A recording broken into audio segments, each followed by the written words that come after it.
Friends, అందరికీ నమస్కారం. Friends, ఇప్పుడు అందిన వార్త ఏపీలో విజృంభిస్తున్న కొత్త వైరస్ లక్షణాలు ఇవే. ఇప్పటికే ఒకరు మృతి, చంద్రబాబు సంచలన నిర్ణయం. వివరాలు వీడియోలో తెలుసుకుందాం. వీడియో ఎక్కడ స్కిప్ చేయకుండా పూర్తిగా చూడండి. అలాగే తప్పకుండా లైక్ చేయండి. లైక్ చేయడం వల్ల మరింత మందికి సమాచారం చేరుతుంది. ఇక ప్రభుత్వం నుంచి వచ్చే ముఖ్యమైన అప్డేట్స్ ఎప్పటికప్పుడు తెలుసుకోవడానికి ఛానల్ని వెంటనే సబ్స్క్రైబ్ చేసుకోవడం మర్చిపోకండి. వివరాల్లోకి వెళ్ళిపోదాం. ఏపీలో పెరుగుతున్న జీబీఎస్ కేసులు, అరుదైన వ్యాధి లక్షణాలు ఎలా ఉంటాయంటున్నారు. వివరాలు చూస్తే ఏపీలో గులియన్ బారే సిండ్రోమ్ కేసులు పెరుగుతున్నాయి. ఈ వ్యాధి బారిన పడి ఓ వృద్ధురాలు గుంటూరు జీజీహెచ్లో మృతి చెందింది. దీంతో ఈ పరిస్థితిపై ఇప్పుడు సీఎం చంద్రబాబు సమీక్ష నిర్వహించారు. అయితే జీబీఎస్ వ్యాధి లక్షణాలు, నివారణ గురించి అయితే ఒకసారి తెలుసుకుందాం. ఏపీలో గులియన్ బారే సిండ్రోమ్ కేసులు ఆందోళన కలిగిస్తున్నాయి. ఆదివారం గుంటూరు జీజీహెచ్లో కమలమ్మ అనే వృద్ధురాలు జీబీఎస్ వ్యాధి లక్షణాలతో మృతి చెందింది.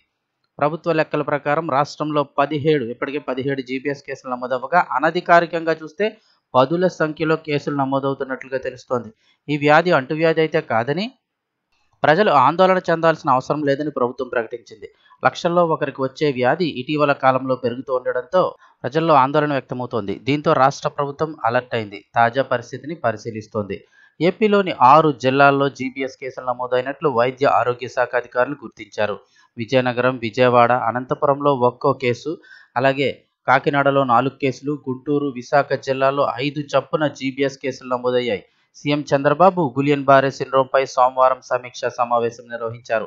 ఈ సమావేశంలో మంత్రి సత్యకుమార్ యాదవ్, సీనియర్ ఆరోగ్య శాఖ అధికారులు పాల్గొన్నారు. రాష్ట్రంలో కేసుల తీవ్రత, వైద్య సదుపాయాలు, చికిత్సపై సీఎం చంద్రబాబు ఆరా తీస్తున్నారు.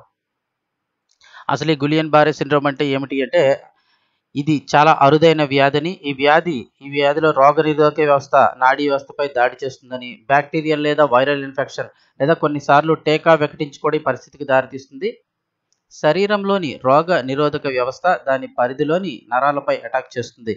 ఈ పరిస్థితిని బలహీనత, తిమ్మిరి, అవయవాలలో పక్షవాతం వంటి లక్షణాలకు దారితీస్తుంది. ఇది సాధారణంగా ఫ్లూ లేదా కడుపు నొప్పి వంటి ఇన్ఫెక్షన్తో మొదలవుతుంది. క్రమంగా తీవ్రతరం అవుతుంది.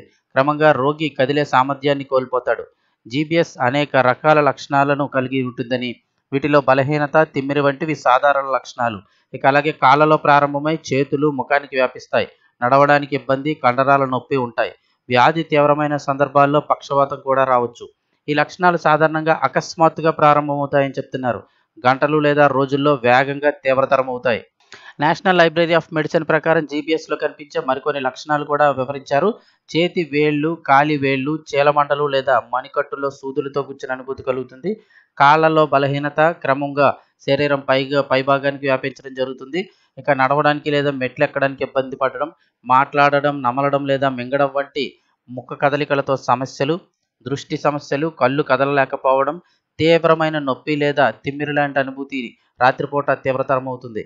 ఇక అలాగే మూత్రాశయంలో సమస్యలు, హార్ట్ బీట్ హెచ్చుతగ్గుల వల్ల రక్తపోటు, అలాగే శ్వాస తీసుకోవడంలో ఇబ్బంది.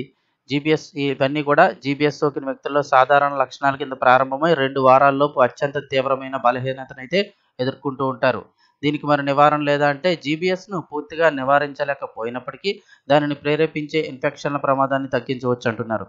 తరచుగా చేతులను కడుక్కోవడం, పరిశుభ్రతను పాటించడం, కలుషితమైన ఆహారం, నీటిని నివారించడం వంటి జాగ్రత్తలు తీసుకోవడం వల్ల క్యాంపీలో బ్యాక్టీరియా వంటి ఇన్ఫెక్షన్ల ప్రమాదాన్ని తగ్గించవచ్చు. టీకా తీసుకున్నప్పుడు ఫ్లూ లేదా కడుపు సంబంధిత అనారోగ్యాలు ఎదురైతే వెంటనే వైద్య సహాయం తీసుకోవాలి. ఇక బలహీనత, ఒళ్ళు జలదరింపు లేదా నడవడానికి ఇబ్బంది వంటి జీబీఎస్ లక్షణాలు ఉంటే వెంటనే వైద్య సహాయం తీసుకోవాలి.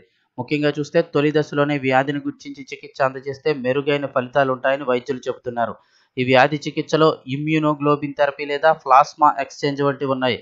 ఇవి రోగనిరోధక వ్యవస్థను, నరాలను దెబ్బతీయకుండా నిరోధించడంలో సహాయపడతాయి.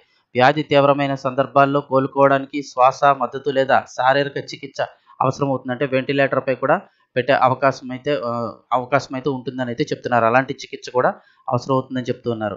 సో ఇది పరిస్థితి. ఎవరికైనా ఇట్లాంటి లక్షణాలు కనబడితే ఇమీడియట్గా వెంటనే వైద్య సహాయానికి అయితే తీసుకోవాలని చెప్తూ ఉన్నారు.